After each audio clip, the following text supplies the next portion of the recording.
तीन वृक्ष पितरों के तुल्य हैं। पहला पीपल, दूसरा बट वृक्ष, तीसरा बेलपत्र का वृक्ष। बेलपत्र का वृक्ष कभी अनायास श्राद्ध पक्ष में आप कुछ भी ना कर पाए, कुछ भी ना कर सकते हो, तो एक पत्ते के ऊपर कोई सा भी पत्ता ले लो, चाहे पान का ले हो, कोई पीपल का ले हो, कोई भी पत्ते के ऊपर एक पूड़ी, थोड़ा मीठा थोड़ा नमकीन रखकर अपनी कामना कर कर अपने पूर्वजों के लिए इन तीन वृक्ष के नीचे 16 श्राद्ध में किसी भी एक दिन आपको भोजन को रखकर आ जाइए, अपनी कामना कर कर सुख का अनुभव होगा, पितरों को शांति मिलेगी। एक जट्ठा और मट्ठा की कथा हमने पहले कही है, वो भी हमारे पेज पे डली हुई है, आप उस पे से निकाल कर सुनना।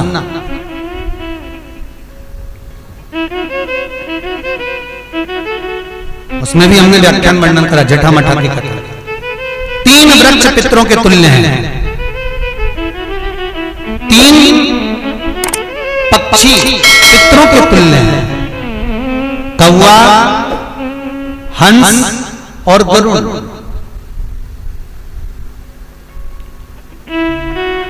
एक कौवा और एक श्वान कुत्ता, ये दो ऐसे होते हैं जिनको 20 मिनट पहले, आधे घंटे पहले, एक दिन पहले, 24 घंटे पहले, 48 घंटे पहले क्या होने वाला होता है, कौवे को और श्वान को भान हो जाता है।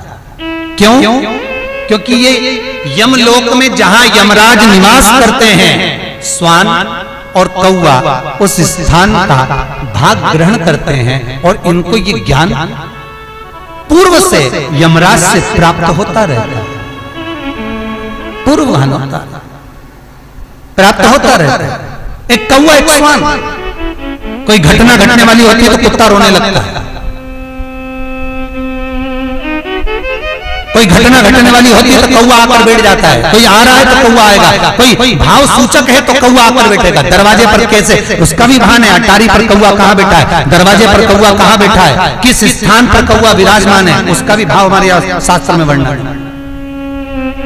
तीन पक्षी, तीन वृक्ष पितरों के तुल्य, पक्षियों में कौवा, हंस और गरुड़, ये पितरों के तुल्य, जो अधोगति में मर जाते हैं, जिनको पिंड नहीं मिलता, तर्पण नहीं होता, ब्राह्मण का भोज नहीं मिल पाता, जो मर जाते हैं, जिनका अंतिम संस्कार तक नहीं होता, जिनकी गति बिगड़ जाती है, ऐसे जीव कौवे के अंश में प्रकट होते हैं, जो पूर्ण फल लेकर जाते हैं।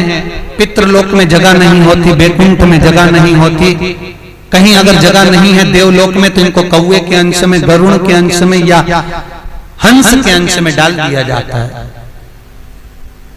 महाराज फिर अगला वर्णन किया, तीन पशु, कुत्ता, गाय और हाथी, ये पितरों के तुल्य होते हैं।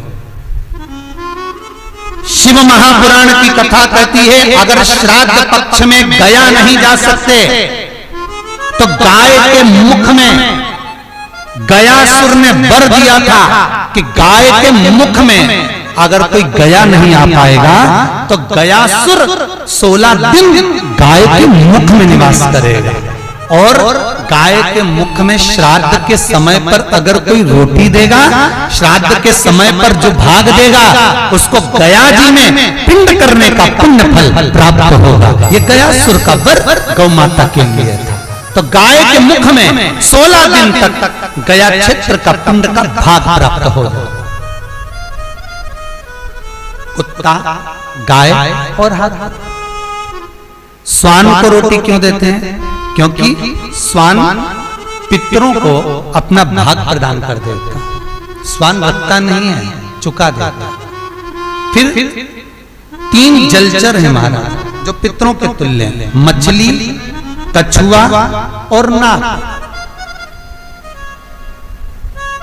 पिंड जो बनाया जाता है वो पानी में दिया जाता है, मछली जिसको पाती है वो पितरों को प्राप्त होता है। कछुआ